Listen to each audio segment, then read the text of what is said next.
menjadikan kita insan yang berjaya dan maju di dunia dan juga di akhirat.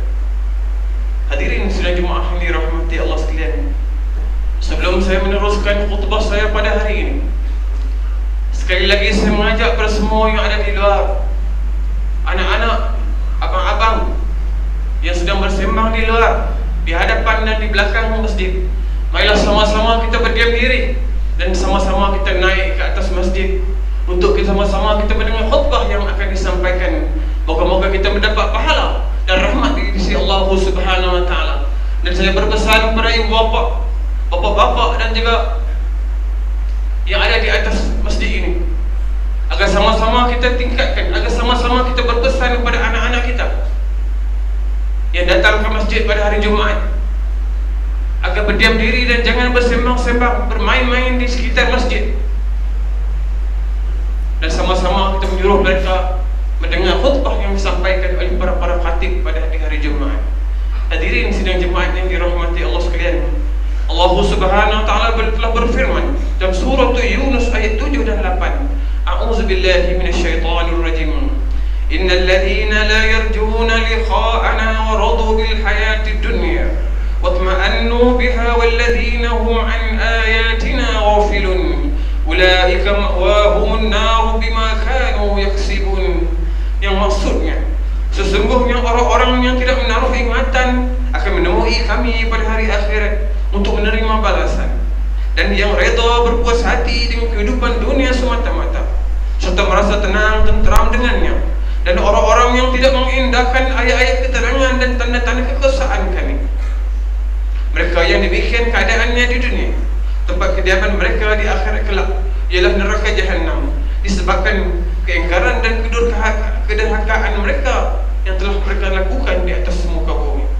Wahai hamba Allah muslimin yang dikasihi Allah sekalian, pada hari ini kita telah berada di zaman yang penuh dengan berbagai ujian, cabaran dan fitnah terhadap agama Islam. Sebagai umat Islam, kita mestilah mempunyai jati diri yang kukuh dan memperteguhkan keimanan dan memperbanyakkan amalan-amalan saleh serta beristiqamah dalam urusan agama, agar kita tidak menjadi bahan mainan kepada musuh-musuh kita yang terdiri daripada hawa nafsu dalam diri sendiri, syaitan yang bersifat penggoda yang tidak pernah serik dan jemu merosakkan kita, dan manusia yang tidak suka kepada Islam yang terdiri daripada kufar dan juga golongan-golongan munafik. Kita terpaksa berhadapan dengan berbagai masalah yang muncul dari sesama kita sendiri, yang berpunca dari kejahilan serta jauhnya kita dari ajaran agama Islam yang telah disampaikan oleh Nabi sallallahu alaihi wasallam. Sebagai contohnya, marilah sama-sama kita renungkan dan mengambil iktibar yang sebaiknya daripada sebuah hadis Nabi sallallahu alaihi wasallam yang berbunyi, qala Rasulullah sallallahu alaihi wasallam, la taqumu as-sa'atu hatta yakuna al-waladu ghayza wal mataru khayza wa yafidu al-li'amu fayda wa yaghidu al-kiramu ghayda wa yajri'u as-saghiru 'ala al-kabir wal-la'imu 'ala al-karim. Rawahu Tabrani fil Aswaq. Yang maksudnya, tidak akan berlaku hari kiamat sehinggalah anak seorang itu menjadi punca kemarahan bagi ibu bapanya, dan hujan akan menjadi panas, jadi hujan akan menjadi kurang dan cuaca akan menjadi panas, dan akan bertambah ramai orang-orang yang tercela dan berkurangannya orang-orang yang baik, dan anak-anak akan menjadi berani melawan ibu bapa ataupun orang tua, dan orang-orang jahat berani melawan orang-orang yang baik. Wahai hamba-hamba Allah muslimin yang dirahmati Allah sekalian, melalui hadis yang dibaca ini, Rasulullah sallallahu alaihi wasallam telah memberi peringatan bagaimana didikan terhadap anak-anak mesti diambil berat, agar kita dapat melahirkan insan yang sentiasa patuh serta taat kepada ibu bapa serta mampu mencurah hati ketika keduanya masih hidup. Mereka juga mampu berdoa setelah ibu bapa mereka telah meninggal dunia nanti. Jadi ilmu yang paling baik dan berkesan kepada anak-anak yang soleh, melainkan ilmu agama yang khusus. Kebanyakan ibu bapa hari ini tidak berkira tentang wang, asalkan anak-anak mereka berjaya dalam peperiksaan. Sedangkan dalam masa yang sama, ramai ibu bapa yang terlalu berkira bila mahu menambahkan ilmu agama dan tarbiyah rohani kepada anak-anak mereka. Akhirnya, anak-anak hanya tahu cari makan, tetapi tidak tahu cara untuk mendekatkan diri kepada Allah Subhanahu wa Ta'ala. Malah apa yang lebih malang dan berduka citakan lagi, anak-anak ini tidak lagi tahu atau mengambil kira soal halal dan haram, dosa dan pahala dalam kehidupan.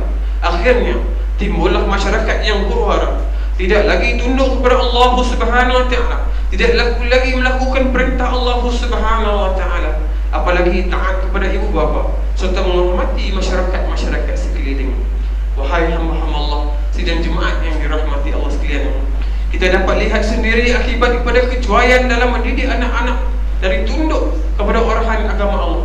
Sebagai contohnya, akibat mengabaikan sembahyang yang merupakan tiang agama telah menyebabkan lebih banyak penyakit masyarakat yang timbul. Sebagaimana kita ketahui bahawa ramai di kalangan pelajar-pelajar sekolah dan belia kita, malah orang dewasa juga yang lalai daripada menunaikan kefarduan sembahyang. Ini belum diambil kira dengan golongan yang malas dan golongan yang sembahyang apabila terdesak sahaja. Bagaimana kita mahu melahirkan umat yang berjaya dari segi kebendaan dan rohani untuk membina negara, agama dan bangsa jika masyarakat Islam sendiri meruntuhkan tiang agama?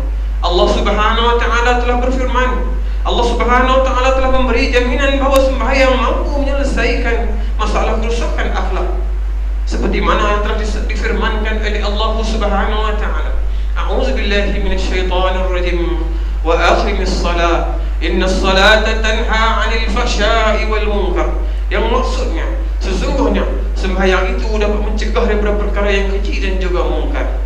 Wahai hamba-hamba Allah muslimin yang dikasihi dan dirahmati oleh Allah Subhanahu wa Ta'ala, Allah Subhanahu wa Ta'ala telah berfirman lagi dalam suratul Isra ayat 82, Bismillahirrahmanirrahim, wa yunazzilu minal Qur'ani ma huwa shifaa'un wa rahmatun lil mu'minin wa la yazidu az-zalimina illa khasara. Yang maksudnya, dan kami telah turunkan dengan beransur-ansur dari Al-Quranul Karim ayat-ayat suci yang menjadi ubat penawar dan rahmat bagi orang-orang yang beriman kepadanya. Dan sebaliknya, Al-Quran tidak menambahkan orang-orang yang zalim disebabkan keingkaran mereka, melainkan kerugian jiwa semata-mata. Umat Islam hanya berjaya mencapai kebahagiaan dan kemuliaan hidup di dunia dan juga di akhirat dengan sama-sama kembali mengamalkan serta melaksanakan isi-isi kandungan Al-Quran. Tanyalah diri kita, berapa banyakkah ayat-ayat Al-Quran yang kita dapat baca dan amalkan dalam masa sehari. Begitu jugalah seminggu, sebulan, bahkan setahun. Apabila kita sendiri menjauhkan diri daripada Al-Quran dalam kehidupan seharian, maka tiada ubat lain yang dapat membantu kita, melainkan rugi dan kerugian semata-mata. Wahai hamba-hamba Allah, sidang jemaat yang dirahmati Allah sekalian, kita dapat lihat sendiri cara pemakaian anak-anak muda remaja kita yang menjolok mata, bukan menyelesaikan masalah, bahkan menambahkan lagi masalah. Ada segelintir daripada remaja lelaki memakai rantai leher, gelang tangan, subang telinga, selur kayak dan sebagainya. Manakala remaja perempuan pula meninik hidung mereka, berselur koyak, berbaju ketat serta berambut pendek, lepas dan sebagainya. Berapa ramai ibu bapa yang mempunyai anak-anak yang berpakaian tidak senonoh itu telah bertindak menegur dan melarang, berbanding dengan ibu bapa yang hanya diam membisu 1000 bahasa. Malah yang lebih malang lagi, ada ibu bapa yang menggalakkan anak-anak mereka supaya berpakaian demikian. Na'udzubillahi min zalik. Bertepatan dengan yang tidak bertepatan dengan etika pemakaian yang telah dianjurkan oleh Allah Subhanahu wa Ta'ala menerusi Al-Quranul Karim. Bermula dengan pemakaian sengsang ini dan seterusnya melarat kepada pergaulan bebas yang membawa kepada perzinaan. Perkara yang lebih malang ialah bukan sedikit, bahkan umat Islam menjadi pelacur. Ramai dari kalangan umat Islam, remaja perempuan menjadi pelacur di kalangan umat Islam. Adakah kita mampu menitiskan air mata apabila mendengar masalah ini? Sekiranya kita sendiri tidak mengawal cara berpakaian dan pergaulan anak-anak kita sendiri. Berapa ramai anak-anak yang tidak diasuh dengan sempurna, lari daripada rumah dan akhirnya terjebak dengan kegiatan yang tidak bermoral. Ini belum dinilai masalah mak rempit yang bukan sahaja membahayakan diri sendiri dan orang ramai, malah berani melawan pihak keselamatan. Bermula daripada ibu bapa, masyarakat sekitar, pihak berkuasa seperti jawatan kuasa karya, pegawai masjid, majlis ketua kampung, MKK, JKKP dan pihak kerajaan mestilah sama-sama bangun dan melaksanakan tanggungjawab dalam menangani masalah-masalah ini. Panduan Al-Quran dan bukan dengan panduan Al-Quran dan bukan hanya menjadi golongan permati sahaja. Firman Allah Subhanahu wa taala dalam surah Syura ayat 30. A'udzubillahi minasyaitonir rajim. Wa ma asabakum min musibatin fabima kasabat aydikum wa yafu an katsir. Yang maksudnya, dan apa jua yang menimpa kamu dari sesuatu kesusahan atau bala bencana, maka ia adalah disebabkan apa yang telah kamu lakukan dari perbuatan-perbuatan yang salah dan berdosa. Dan dalam pada itu Allah Subhanahu wa taala yang Maha Pengasih lagi Maha Penyayang memaafkan sebagian besar daripada dosa-dosa yang telah kamu lakukan. Wahai hamba-hamba Allah muslimin yang dikasihi Allah sekalian, Allah Subhanahu wa taala berfirman lagi dalam surah An-Nur ayat 21. A'udzubillahi minasyaitonir rajim. Ya ayyuhalladzina amanu la tattabi'u khutuwatis syaitan wa man yattabi' khutuwatis syaitan fa innahu ya'muru bil fahsya'i wal munkar. Yang maksudnya, wahai orang-orang yang beriman, janganlah kamu menurut jejak langkah syaitan, dan sesiapa yang menurut jejak langkah syaitan, maka sesungguhnya syaitan itu sentiasa menyuruh pengikut-pengikutnya melakukan perkara-perkara yang keji dan perbuatan-perbuatan yang mungkar. Mengakhiri khutbah pada minggu ini, saya berpesan kepada diri dan saya dan juga hadirin sidang jemaah sekalian, marilah sama-sama kita merenung dan bermuhasabah diri. Di manakah sebenarnya kedudukan kita? Apakah tanggungjawab kita? Bagaimanakah kita menjalankan amanah-amanah yang kita pikul? Adakah di landasan kebenaran dan keimanan, ataupun masih lagi berjinak dengan duri-duri syaitan dan kepalsuan? Marilah sama-sama kita kembali ke jalan yang benar dengan melakukan amal-amal yang saleh sebanyak mungkin, menambah ilmu-ilmu pengetahuan agama, serta menjauhkan diri dari melakukan perbuatan-perbuatan yang boleh menimpa kemurkaan Allah Subhanahu wa taala. Marilah sama-sama kita menilik wajah dan tubuh kita agar ianya berseri dan bercahaya, disirami dengan amalan-amalan mulia di sepanjang kehidupan kita di atas muka bumi ini. Akhir sekali, marilah sama-sama kita merenung firman Allah Subhanahu wa taala dalam suratul Hadid ayat 21. Bismillahirrahmanirrahim. Sabiqu ila maghfiratin min rabbikum wa jannatin 'arduha ka'ardis samai wal ard. وَإِدَّتْ لِلَّذِينَ آمَنُوا بِاللَّهِ وَرُسُلِهِ ذَلِكَ فَضْلُ اللَّهِ يُؤْتِيهِ مَن يَشَاءُ وَاللَّهُ ذُو الْفَضْلِ الْعَظِيمِ. Maksudnya, berlumba-lumbalah kamu mengerjakan amal-amal yang baik untuk mendapat keampunan daripada Tuhan kamu dan mendapat syurga yang bandingannya setelah segala langit dan juga bumi yang disediakan bagi orang-orang yang beriman kepada Allah Subhanahu wa taala dan juga rasul-rasulnya. Yang demikian ialah limpah kurnia Allah diberikan kepada sesiapa yang dikehendakinya. Dan ingatlah, Allah Subhanahu wa taala sememangnya mempunyai limpah kurnia yang besar. Barakallahu li wa lakum bil Qur'anil azim wa nafa'ani wa iyyakum bima fihi min al ayati wa zikril hakim wa taqabbala minni wa minkum tilawata innahu was samiul alim. Allahumma salli ala Muhammad wa radiyallahu tabaraka wa ta'ala an kulli sahabati rasulillahi ajma'in.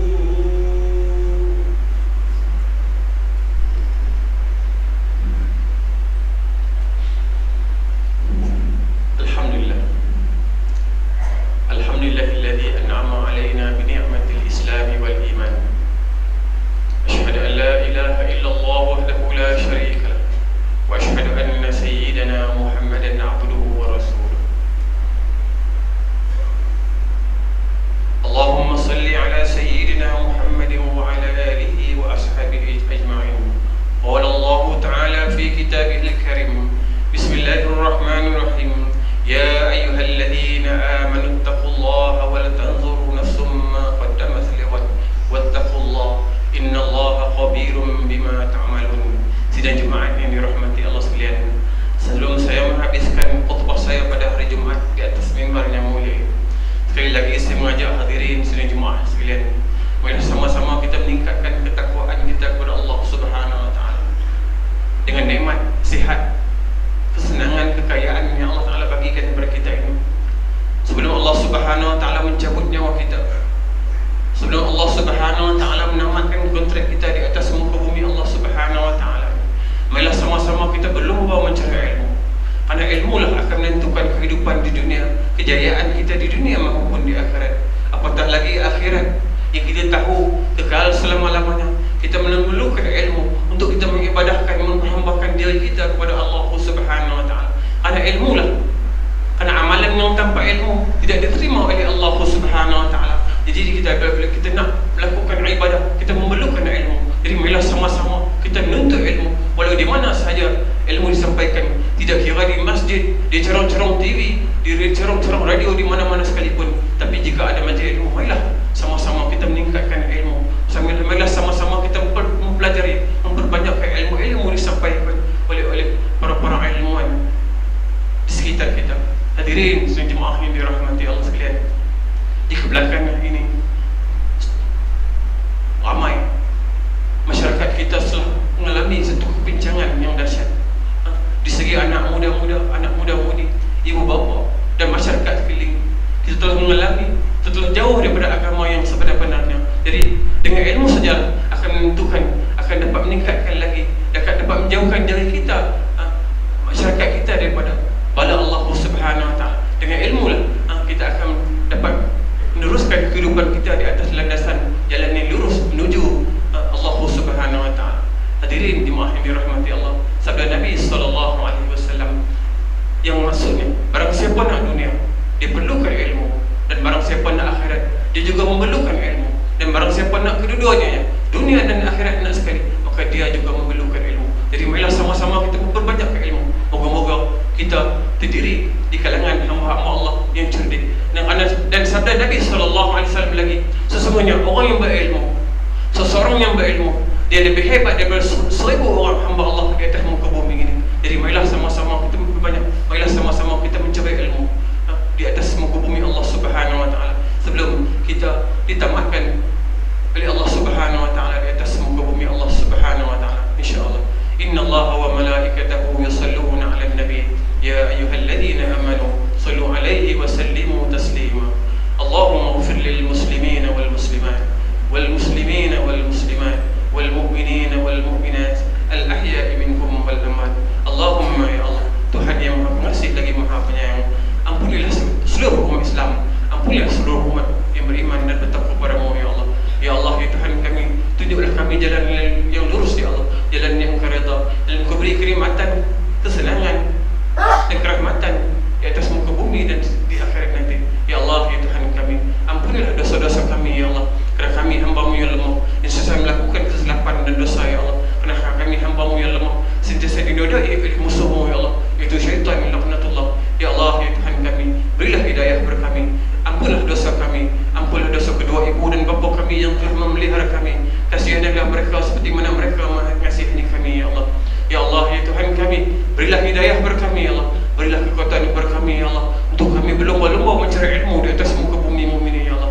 Ya Allah, ya Tuhan kami, Tuhan yang Maha Pengasih lagi Maha Penyayang, bantulah sultan kami ya Allah, rahmatilah sultan kami ya Allah, Sultan Qadah Darul Aman, Sultan Abdul Halim Muazzam Shah Mangku yang di-Pertuan Agong negara Malaysia ini ya Allah. Ya Allah, ya Tuhan kami, berilah kekuatan kepadanya ya Allah, sinarilah ruh Islam kepadanya ya Allah, agar beliau dapat membina, agar beliau dapat berpesan menerati negara kami dan negeri kami ya Allah, dengan agama-Mu ya Allah, dengan memantapkan iman dan Islam di atas muka bumi Malaysia ini ya Allah.